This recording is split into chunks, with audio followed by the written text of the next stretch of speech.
Hello my friends and welcome, my name is Dennis and this is the latest update from Ukraine. I just subscribed for the Telegram channel of Kremenchuk city and they upload the recent information concerning the Russian attack on civilian mall, the biggest mall in the city. As you can see on the video, it is totally devastated and nearby buildings sustain some of the damage as well, mostly windows from the shock wave. It is clearly a confirmation of missile attack because Russian public start to write that it was just a fire in the mall, but no my friends, it was a missile attack. Ha-22 Soviet-produced rockets were fired from the strategic bomber Tupolev Tu-22M3. Just a closer look on nearby buildings, so the frames of the windows separated and the glass as well, everything is broken.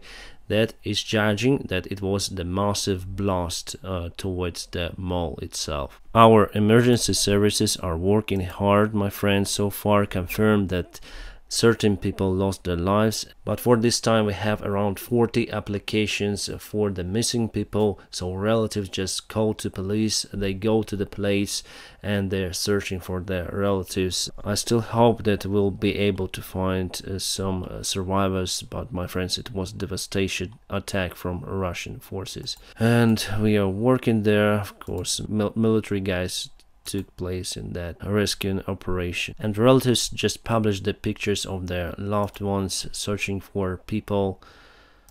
Very hard to see everything, my friend. This is just a local kitchen for the rescue crew, so they have something to eat, they have something to drink, salads, some cereals and bread should be enough for those guys to continue to perform their search and rescue operation. Obviously they never have the break, they have many people there on a rescue operation, but you cannot work like 24 hours. Sometimes you break and other team joins the rescue and then you work together after the break and so on. Yeah, hard photos, my friends. So civilian object was totally destroyed, they killed many civilians. Psychiatrist, it said on a backside. Of course, relatives would need psychiatric help or something, so there's the video of the fire itself. Again, some of the pictures. It's just a usual mall. It's not a big one, it's not several story building. I think there were just it was two-story building, but still it was huge. If we speak about the area, the surface of the building, it's the biggest one there. Again, people who are missing, who were at this mall by the time of the tragedy. And again, well, about the blood, everything is okay, they say, and the blood supplies already delivered or they were at the place. So for now they don't need to have extra donor blood from the people, so everything is okay for now. And again, do not run and give your blood, maybe tomorrow we will need it, so it's like that. They say now police asks not to join the main streets of Kremenchuk city because you're just blocking the roads for emergency services, for fire trucks and for rescue teams, so do not go to the city, I mean by car.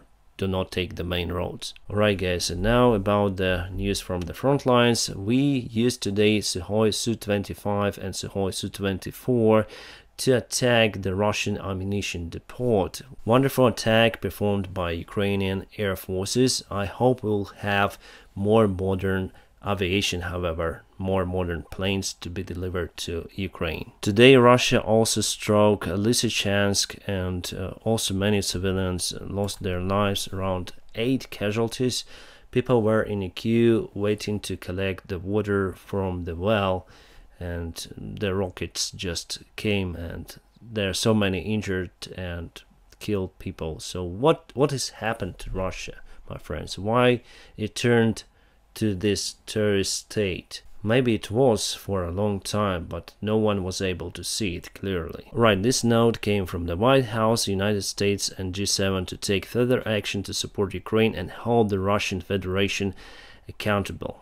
great. And the great news coming from Bayraktar factory. As you probably know, Ukrainians collect the money to buy 4 Bayraktars, and Turkish factory Bayraktar said, guys, we don't need money, here are your Bayraktars, unmanned air vehicles. Wow, my friends, it's also moved from the Bayraktar factory, and it was the same with the Lithuanians who collected the money for Ukrainian Bayraktar.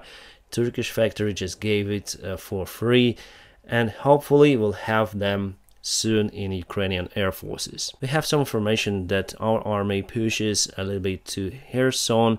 However, on the latest update I didn't see it on the military map, but here we have this gray zone. It means the battlefield area where the fighting is ongoing.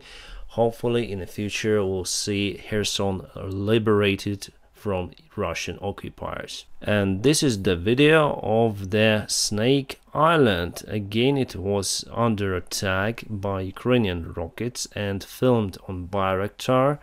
Awesome video proving that Russia continued just to waste their forces, their soldiers and armored vehicles and anti-aircraft systems. They just wasted for nothing. And yes, Ukraine is unable to take the Snake Island under its control because it's quite far away and it's under the threat of being attacked by Russians. But now Russia got this under their control and we fire rockets to that island. If it was Ukrainian, they would fire the rockets to our soldiers. We don't need that stuff. President Zelensky joined the G7 meeting, and there were those guys who met offline, and those two, Emmanuel Macron and Olaf Scholz, were a little bit skeptical about Putin embargo on Russian gold, but I think they stayed in minority because the rest of the guys would just push them hard to take the sanctions applied to Russian gold. Boris Johnson and Justin Trudeau are speaking about the support of Ukraine, the constant support for unlimited time, let's say, with economy, with weapons.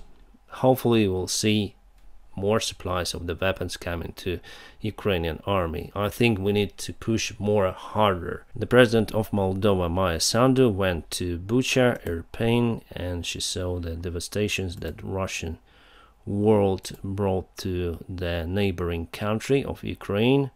Probably she understands that it could be the same with Moldova because they have unrecognized Transnistria Republic that is mostly Russian controlled. Russians sent more forces and supplies towards Zaporizhia, and it could be that they would perform the attack towards Zaporizhia. Who knows? We don't know what to expect from Russians. One of the destroyed Russian tanks and self-propelled artillery were delivered to Warsaw, to Warsaw, for everybody to see the piece of Russian peace.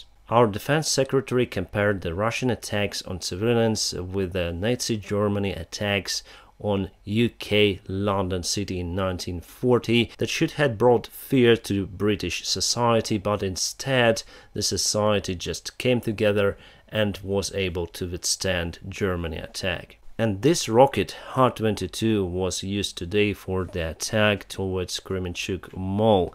As you can see, it was filmed on some kind of show. The boy is just sitting on the flight control surface of the rocket. And let's listen to ABC correspondent James Longman. We've arrived at the mall in Kremenchuk and take a look. I mean, this is the level of devastation that's been caused. I mean, just the facade of the mall is standing. You can see behind me, that's how deep it goes. It's completely demolished. There's a huge emergency services operation going on here. You see fire trucks all around because there's an enormous rescue operation going on. Hopefully, rescue operation. But the fear is that there'll be more bodies under the rubble. And the bottom line is Ukraine says there was absolutely no legitimate military target anywhere near here. So Russia must have known. They must have known that there was a mall full of families out shopping, and they hit it anyway. And that is what that mall looked like before the attack. As I can see, just maybe one-story building, but very huge if we speak about the area and the shops that were there. There were lots of them. My friends, very hard video for me today. Our military command says that Russia probably would continue to use the rockets against civilians. It's their tactics. I don't know why. It's beyond understanding why they are doing that to Ukrainian people. And inside me, I'm just willing to explode, to do something. Very hard. But I'm here with you on the media front right now. And we'll see the situation for tomorrow, my friends. And I hope that we'll be able to find at least some of the survivors. Crazy days for Ukraine. But I'm sure that we're gonna win. And Russia will be punished by the world, by the court, international one, for what they're doing here in Ukraine and for what they've done before. My friends, thank you very much for watching me. Thank you very much for your support. Please press the like, and if you want to support this channel, there are the links just below in the video description. I wish you a peaceful sky wherever you are. Have a great time.